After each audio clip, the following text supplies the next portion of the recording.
In this video, we are taking you to Statesville, North Carolina to tour Fort Dobbs, which we visited during a special reenactment weekend, and we will show you what that experience was like. Fort Dobbs is a historical site from the French and Indian War, which began in 1754 and was fought between England, the English colonies and their Native American allies on one side, and the French and their Native American allies on the other side. We've been to a lot of historical sites over the years, but this is our first that was related to the French and Indian War. This fort, named after North Carolina's governor at the time, was built to house about 50 troops to protect western North Carolina from attacks from Native American tribes that were aligned with the French.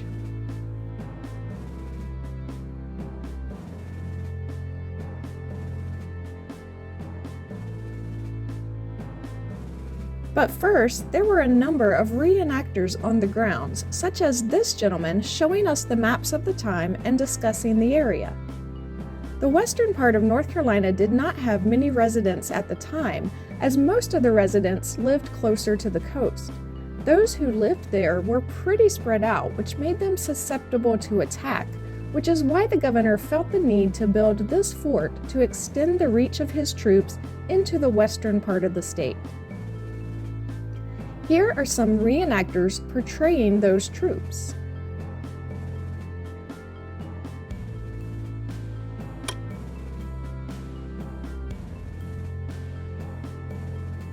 They provided several musket demonstrations throughout the day, showing us how the muskets were loaded and fired.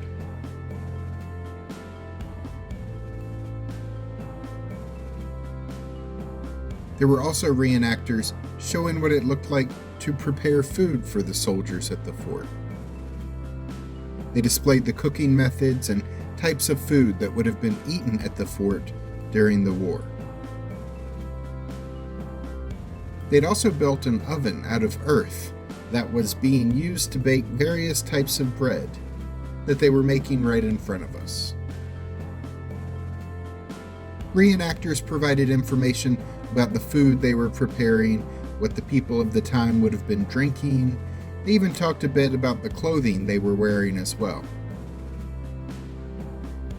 There were also a couple of colonist reenactors and a Native American man as well, making various different crafts and tools of the time out of wood.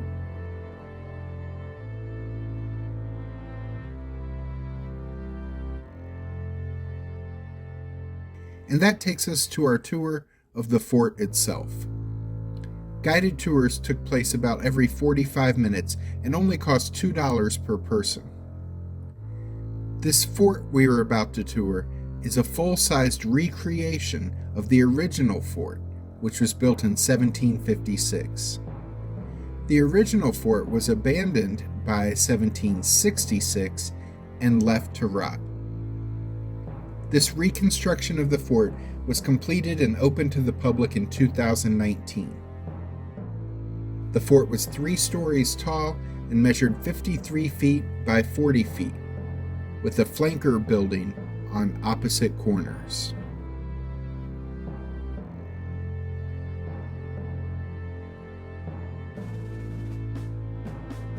As we entered, we were told everything in the fort was a recreation. Nothing was original, so this meant we could touch everything, even sit in chairs or lay on the bed. The fort was a supply depot for the region with thousands of pounds of ammunition and food stocked. The fort was also the barracks where the 50 troops stationed there slept and ate. We saw the bunks of enlisted men and the cots of officers. One young child on the tour was disturbed by how the beds were unmade, so he went around making the beds while the tour guide spoke, which I found adorable.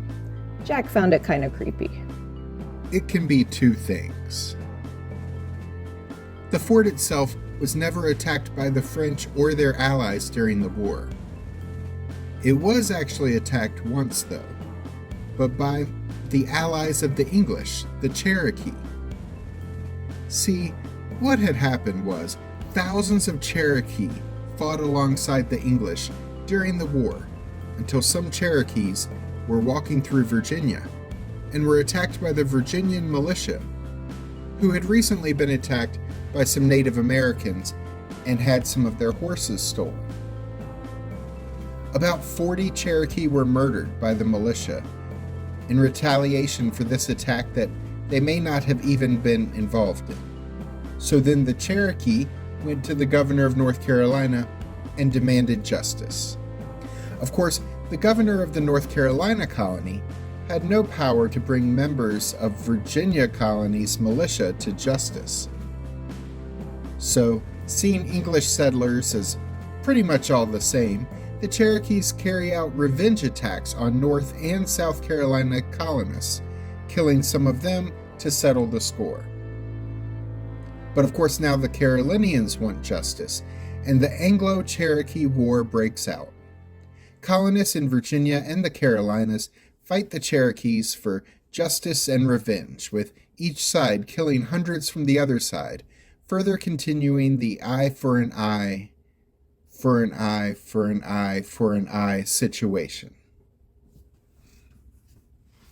It was against this backdrop that the only attack on Fort Dobbs took place, as a group of Cherokee warriors attacked the fort, injuring a couple soldiers and killing a child who had taken refuge at the fort.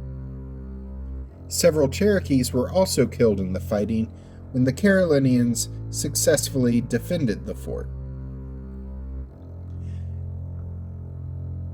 The Anglo-Cherokee War went on, and the Cherokee eventually ran out of ammunition. Since they had no allies who could help arm them, they eventually negotiate for peace, and the terms of the treaties agreed to involved the Cherokee being pushed off their lands and to the west. There's probably a parable in there that all involved parties could have learned from, but I'll let you figure out the moral of this story for yourself. Archaeologists located a ditch all around the fort, which would have contained a palisade of sharp wooden stakes for added protection. They have also found thousands of artifacts from the fort, most of which have been preserved and cataloged at the Office of State Archives in Raleigh. The fort's grounds now include a picnic shelter, a small playground, and a half-mile walking trail. There's also a visitor center at the Fort Dobbs site, which contains a few exhibits featuring actual artifacts, including nails, pottery, and weapons from the time the fort was in use.